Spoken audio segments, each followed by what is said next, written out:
What's going on, guys? Welcome to today's video. Today I gotta freaking do some things to this, obviously. As you can see, I'm starting to take the rear seats out because I need to get to my fuel pump, because when this thing is like at like a third tank, I want to say, it like loses fuel. So my Chemso fuel pump came with two filter things that go on the bottom of it. One of them was like flat and one of them was down. I put the flat one in, definitely had to put the down one in because it's like not sucking up gas past a certain level. And I just spent like 2 hours looking for maybe something that I can use, and to no avail. So what I'm going to do is just take it off, take the filter off, extend it with a piece of fuel line, and then put it back in so it's at the proper depth so that I get all of my gas. Yeah, so I gotta do that. I'm gonna go ahead and take this fuel pump out and see what size the stuff is, and hope to God that I have some fuel line laying around, because I can't just use any line. It has to be fuel line. Alright, so I got it out. Now you guys can see what I mean. Instead of it facing down, it faces sideways. Now I need to figure out what I'm going to do about this, because it's not looking too good for me. But I will try nonetheless. Righto, so I got this freaking line on here. Now I gotta cut this to length. And I think what I'm going to do is go ahead and just cut this top piece off this so I can still have a filter.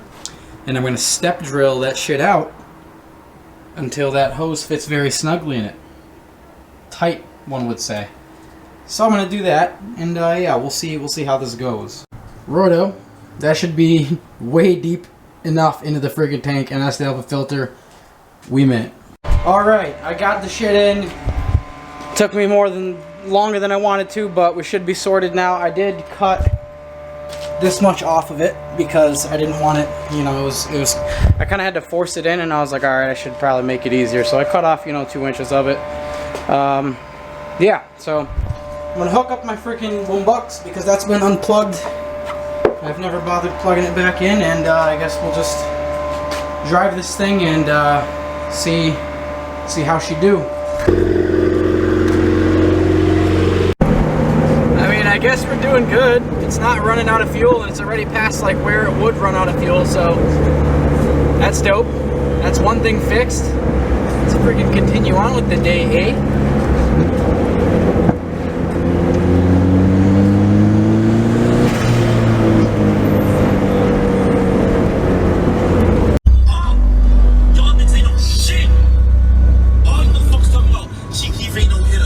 It works for a little bit. Alright, where's the demonetized button? Say anything about like guns. AR-15, there it goes. Bye-bye video.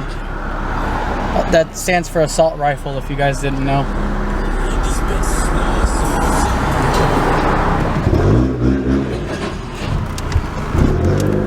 Hello. It's good. This road is this shit.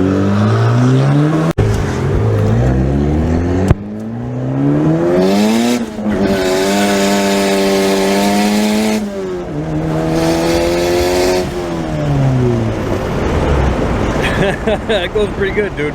Nah, it's 150 horse. Yeah. Fucking roast all of second. That goes pretty good.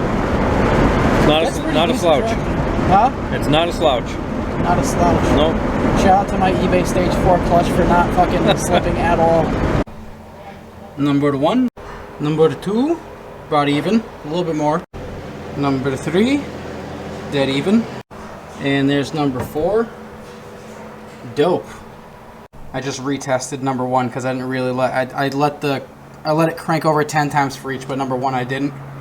Retested number 1, so every single one of them is at the same exact reading. That's good shit. I did notice that my brake line leaked a little bit out again. It didn't leak much, not much at all, but it's definitely still leaking, and I don't know, like look at that. I don't even know if it really went down, but there was definitely a little bit of leakage. I just think that's super weird. So I'm gonna have to find, that line has like some plastic stuff around it, so I'm probably gonna have to cut the line back and see if there's like a pinhole or something and really look at it. Because I cannot tell where the hell it's leaking from. So I don't know. So, guess I'll just jack the damn thing up and repeat the damn process. Alright, so check this out. That line is not as hard to get to as I thought. I thought it was underneath, but it's not underneath. It's actually just this line right here.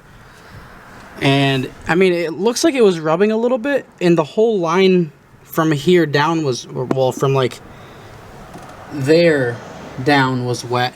But my power steering, but my ABS tank looks a little wet. I don't know why there would be fluid on it. So that's kind of weird. It's not even plugged in, so shouldn't be working. Just fluid going through it. None of the other lines are wet. The line's not wet right here. As you can see, none of those are wet. But the reservoir is wet. So what I think might be happening, maybe, is there is fluid coming off of that, dripping down the line, and then coming over here. Maybe. I'm gonna do a couple more tests because I need brakes, boy.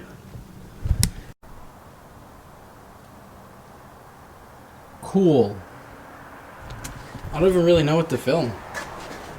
I was gonna film doing that friggin' brake line, but I see nothing wrong with the brake line. Whoops. So, yeah. Weird.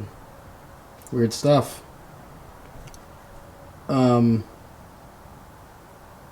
Yeah. I genuinely don't know what to film anymore. Because it's like I have other things that I need to do to this thing, but it's already friggin' late. So I don't know what the frick to do. Maybe I should just end the video there. I don't know. Yeah. It's like I wanna friggin' clean the interior out, like detail it and stuff, where like it's getting cold and late and all that stuff. And like also I want to do a video on how to fix the climate control that goes wrong on all these things, and the cords as well. Pretty much all old Hondas, when the buttons stop working and stop lighting up all the time. Do a video on how to fix that stuff. Gotta do a couple things, you know.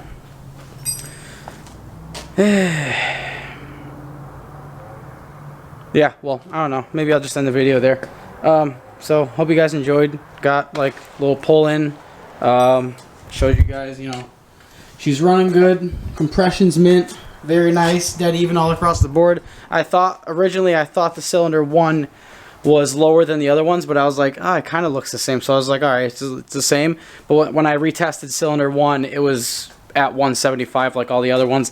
And I think Ronnie's compression tester might read a little bit low, because even on my F20B that had 11:1 compression, it read like 150. So that same compression tester on that engine that had 11:1 compression was reading 150 or 155. This is reading 175. So your boy might have a little bit more than 11:1 compression, and I'm not mad about it. Feels good. Like, the car freaking rips, guys. I'm happy with it. But you guys know, if any one of you guys are, if anyone is still watching this video and you've used one of those like eBay like $50 map sensors, they're not even that much cheaper than like the Omni Powers, but I just bought that one because it was a while ago. If you know how to input the scalars and offset into Neptune or Honda or whatever, I just need the scalars and the offset for that map sensor in millibars, for the scalars anyway. Because once I do that, I can put this bitch at like 15 PSI with a boost controller, and that'll be cool. I'm really not scared of this engine. Like, it's proved pretty damn good. And like the stock fuel pressure regulator is good to like 600-700 apparently, from what I've read. I actually looked that up yesterday. My fuel pump is a 340 liter per hour, so that's not running out. 800cc injectors, definitely not running out of fuel there. So pretty much power wise, I'm only limited by the size of the turbo and the log manifold. If I can get a tubular manifold and a bigger turbo, maybe in the springtime or something, that would be cool. But to be honest, like 300, 350, I'm happy. You know, I'm there. Because even right now, this thing feels like fucking fast. It gets down in boogies. So if I could have like 300, 350 wheel, I don't really need much more. And I know it's like, I have the security now that the engine is overbuilt. Because I gapped the rings to the manufacturer's spec for 15 and above. So 15 to 60, whatever, PSI, doesn't matter. That's the manufacturer's spec for those rings. That's what I gapped them at exactly. Showed you guys that. So I'm not shook for that. I know I'm not going to hurt my pistons. And yeah. So things we learned. It runs good. It lost some brake fluid for some reason, but it's fixed. I think. I guess we'll see. I don't know. I can't really think of anything else. But anyways, I'll see you guys next time. Thank you guys for watching. Subscribe if you haven't. So if you're new, jump on the train. Join your boy. I do my best. Hopefully you guys enjoy. And I will see you guys, like I said, in the next video, which will probably be... I'll probably have to skip a day because Thanksgiving. You know, I'm not going to film tomorrow. But I'll see you guys next time. Peace out.